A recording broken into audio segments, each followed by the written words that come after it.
Hey guys, Mr. Johansson here. We're going to be talking about topographic maps in this one, and let's learn topographic mapping. All right, so fields. First thing we have to do is talk about a field. A field is the area in which some measurements are being made. If you measure the temperatures, for example, in a room, you'd call the room a field. Well, if you measure the temperatures in a field, you would call the field a field. So when all the temperatures in your field are taken, you plot the temperatures on a map of your field. Pretty straightforward. So the whole point of this, once we have all the data plotted on a map, what we could do is we can connect the dots in a way, or connect the data points in a way that kind of shows us a picture of what's going on. And because our brains grab pictures so well, this is a good thing to do. All right, so this is an example. Draw isotherms, that's lines connecting points of equal temperature at 2-degree intervals, just because we don't need them closer than that. Start at the 20-degree line, draw all lines to either circle around or to go off the edge of the paper. So look at that first line we draw, right through the 20. Next would be the 22-degree line. So I see that coming in here. Now, should it go, obviously, between 21 and 24, 22, and off the map there. Okay, how about the 24 line? Well, 24 looks like we're going to go through here, up like this. All right, that's looking good. 24 line. How about the 26 line? Right, well, the 26 line, it goes between 25 and 27. 26 might want to end up making it a circle like that. Great. Now we have the data. Isolines connect points of equal value. So a field map results in a map area with many numbers in it that represent the data collected from each measured point in the field. So if we connect lines to similar values, we could construct a map that will show how the variables change throughout the area. And that's the whole point of this. We're just connecting lines that all along the line have equal value. And then the data is able to be interpreted so much easier. So take a look at that. That's what our isolines would do. And whatever you're talking about, where is the value the highest? Well, looks like that value is the highest in the center of it. Okay, so this is kind of the whole point. If you just read all the data all over here as individual data points, it would be really hard to understand what the data looks like. But the moment we turn it into a picture, man, you can see it so easily. So to connect isolines, follow these rules. Determine what each isoline will be worth. Be sure to count in simple multiples. Determine where the high and the low data points are. Connect the first isoline by placing the line through points of equal value around the highest or lowest value. Place all lines so they do not cross, and they always fall between the numbers on each side of the line. So place the lines in logical positions. Why can't they cross? Because then you're saying that like two temperatures exist simultaneously in the same spot. That doesn't really make so much sense. So what are some of the isolines? Well, the typical isolines you might find, isotherms. These would be lines connecting points of equal temperature. Isobars. These would connect equal pressure. On weather maps, we'll use isobars, and they're wonderful. They show you a lot about what the weather is going to do. Contour lines are what we're on about when we're talking topographic mapping. These are lines that connect equal elevation. So a topographic map is able to show the shape of Earth's surface on a flat piece of paper. You can imagine the use of that. They do this by using lines that connect all the points that have certain specific elevation. These are called contour lines. Topo maps are used by anyone needing to know the shape of the land. And because we all live on the land, we build houses on the land, we build roads on the land, we mine the land, we do all sorts of things. And knowing the shape of the land is incredibly useful. So here is a typical topographic map. Well, if we take a look at this, we could see some neat features. For example, notice the hill. Get a better color here. Notice the hilltops here. Okay, another hilltop. There's another hilltop here. There's a hilltop over here. All right. Notice then the relatively flat areas. Nice flat area in here, just because we're not crossing many contour lines. Okay, they built the university on a flat area. The high school is in a flat area. Okay, so you can see different features on a topographic map. It might be a flat piece of paper, but it shows you how features lie on the ground around you. For example, where is it steep? All right, if you look here, it must be very steep here. Why? Because you're crossing a lot of contour lines in a short span of distance. So that means you must be going up very quickly. Meanwhile, right over here, if you look at that, that can't be very steep. You're crossing lines. The lines are more spaced out, so you have to walk a further distance before you cross a line. So that would not be as steep. A lot of neat things to look at on a topographic map. If you find one of your area, you'll be surprised at all the cool things you see in your area. So contour intervals. Well, the contour interval is the elevation change between the lines.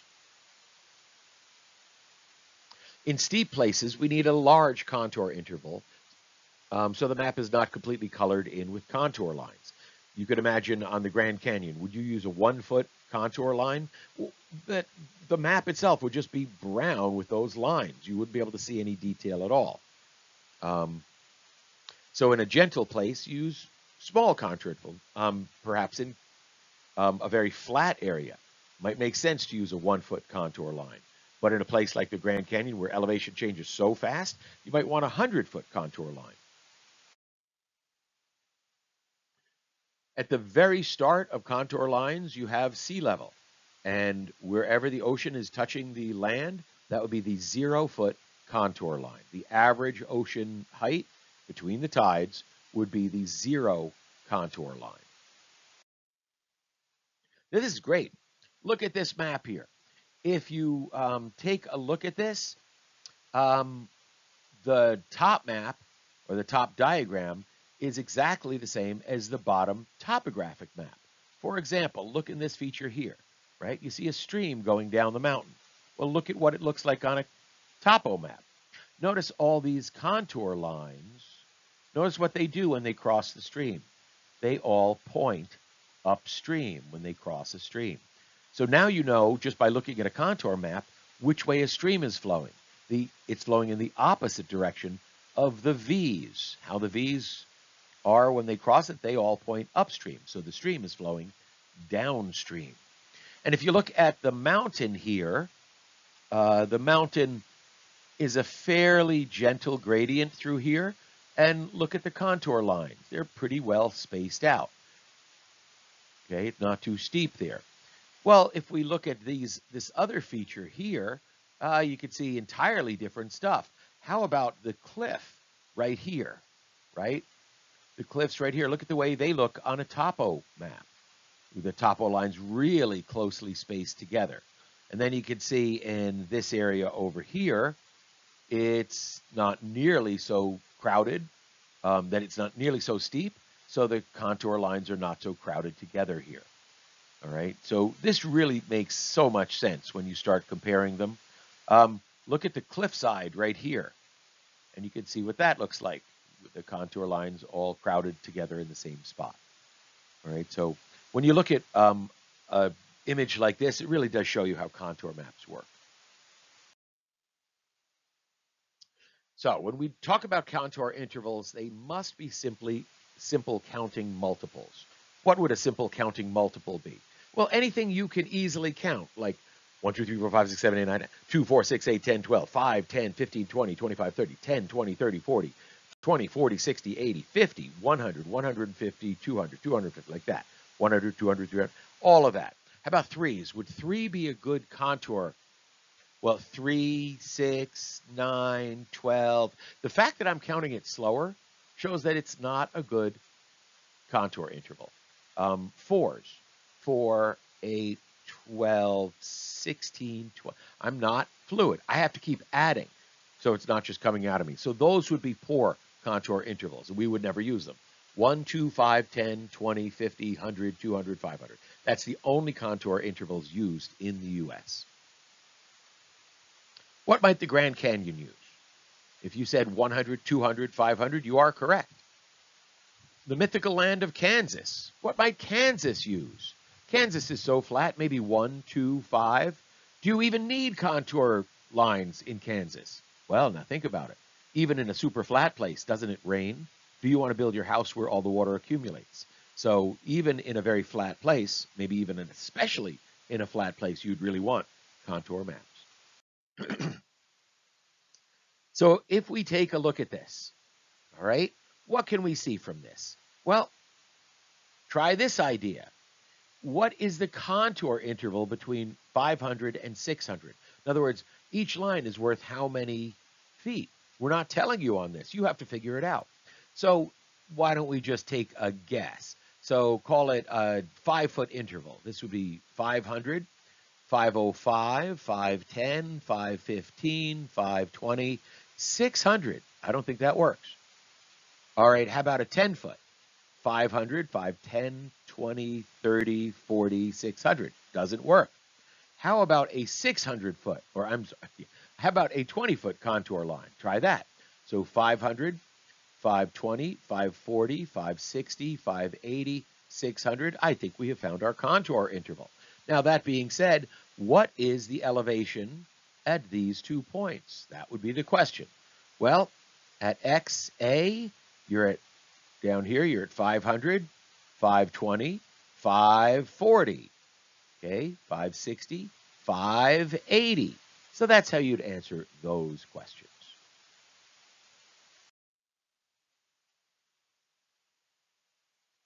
So use a contour interval of 20 meters to draw isolines of equal elevation. All right, so this is a map you have to put together yourself. So how do you do that? Well, how about start with all the zeros? Make a smooth line that connects all the zeros. Nice. How about a line that connects all the 40s? We could see about that. The 40s. All right, I don't see a 40 between the 60 and the 20, but we know 40 must go through there. Okay. How about the 60s? The 60s.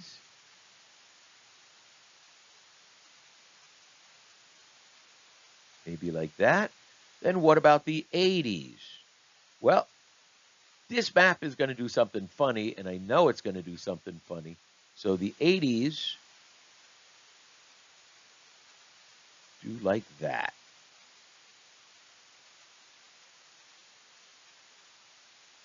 So how can you tell where the island has the steepest hill slope? Well, where the contour lines are crowded together. So right in here, it would have the steepest hill slope. Not so hard. Does your map look like that? Woohoo! Now, here's a question for you. What's the highest possible elevation on this island? Well, look at the contour. The last contour line is 100. Did we get up to the 120 mark? We did not. So what's the highest we could have gone before getting to the 120 mark? Right, 119. Excellent. So the ideal of this is to be able to see three-dimensional objects from your flat piece of paper. So when you see a topo map looking like this, in your mind, you should be able to recreate this. So having your two-dimensional piece of paper give you enough information so you can see it in 3 dimensions, that is the whole point of topo maps. So how do we represent landforms with topographic lines? Well, for a hill, it would be a series of concentric circles. For a ridge, a series of concentric ovals.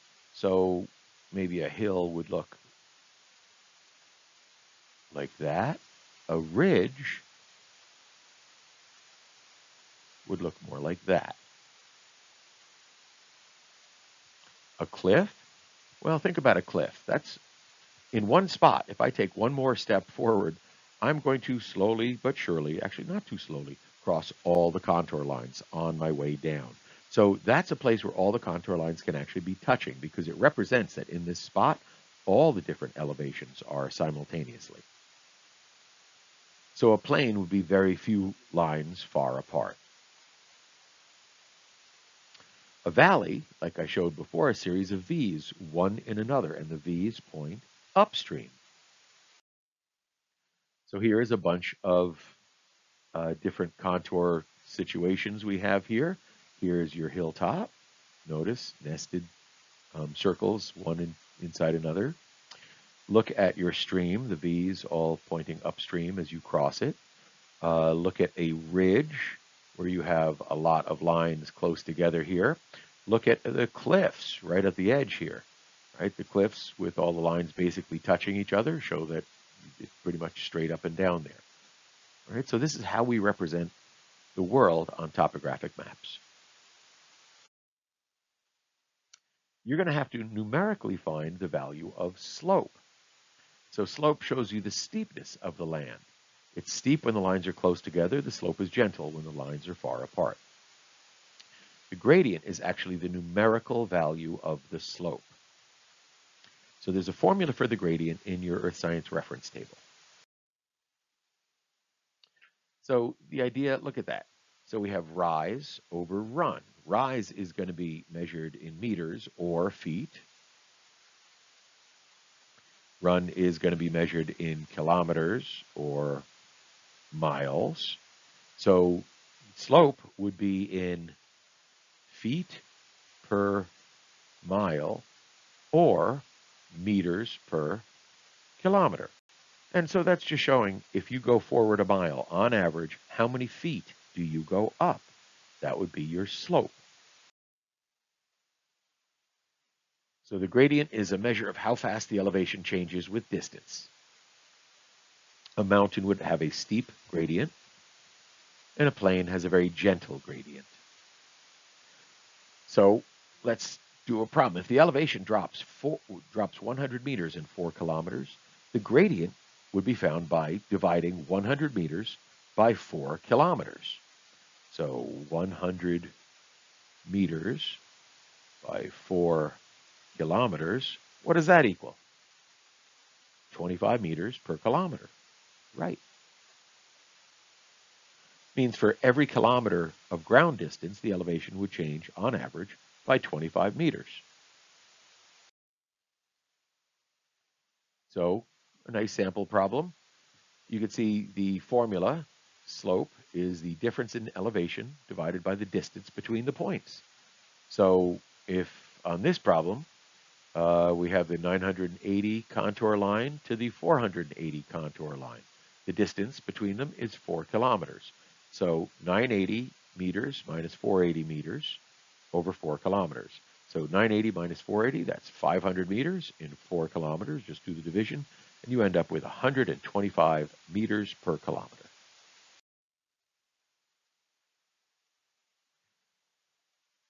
So the temperature of a room changes from 85 degrees Fahrenheit to 65 degrees Fahrenheit when moving 10 feet from the heater to a window. Well, what would that be? What's the temperature difference? Right? You have 20 degrees Fahrenheit, right? 85 degrees Fahrenheit minus 65, that's 25 degrees Fahrenheit over 10 feet. I'm sorry, 20 degrees Fahrenheit over 10 feet. So 20 degrees Fahrenheit over 10 feet. 2 degrees per foot. Makes a lot of sense. How about the elevation of a hill changes from 1,200 feet at the base to 2,400 feet at the top. The horizontal distance between the base and the top is 2 miles. So what's 2,400 feet minus 1,200 feet? Good, so that's 1,200 feet divided by 2 miles. What would that give you? 600 feet per mile. Good. One of the important things we'll learn to do is draw a profile from a topo map. And here's what that looks like. So you can see the topo map here, and the lines are drawn in such a way as to recreate the actual shape down here. So to create a profile from a topo map, number one, draw a line, and you can, in our case, we're going to call it M to N, through the area you wish to see in cross-section. Make a grid, which is a series of evenly spaced lines. This is where you're actually going to draw the three-dimensional object. Label all the grid lines with all the contour elevations found in that area on the topo map. So you might be making lines from the 700 foot to the 860 foot on your grid line. Whatever it is on the contour map, that's what you do. Now, you lay a strip of paper along the line you're making the cross section from. That would be M to N. At each point where a contour line crosses the paper on your strip of paper, you make a dot and indicate its elevation. Next, lay this paper along the bottom of the grid and extend the point straight up from the paper to the grid line. That is the elevation of that point. Well, let's see what that looks like. So there's the strip of paper. Here's the contour map, right? Here's the contour map, and here's the strip of paper. Every place where you cross a contour line, you see it's labeled. You see it's labeled pretty carefully there. So do your best to label it. Notice if that same line comes back around, we get the same elevation again. So next, you lay this strip of paper underneath the grid you've prepared. So this is going from, looks like 120 to 180. So I've made a grid that will accommodate that. That's 100 to 200. You notice a little bit more, a little bit less. And every place I had labeled on my paper, any particular distance, I make a mark right above that. Right? Make a mark right above that. Right? So it's going up and down between 120 there, and it goes up to 140, goes to 160, 180, tops out at 200, right? And goes back to 200, so just ever so slightly above the 200 line, then the 180 line, the 160 would be next, and the 140 would be next. So then you'd be just drawing it and completing it, much like that. Works out pretty nicely.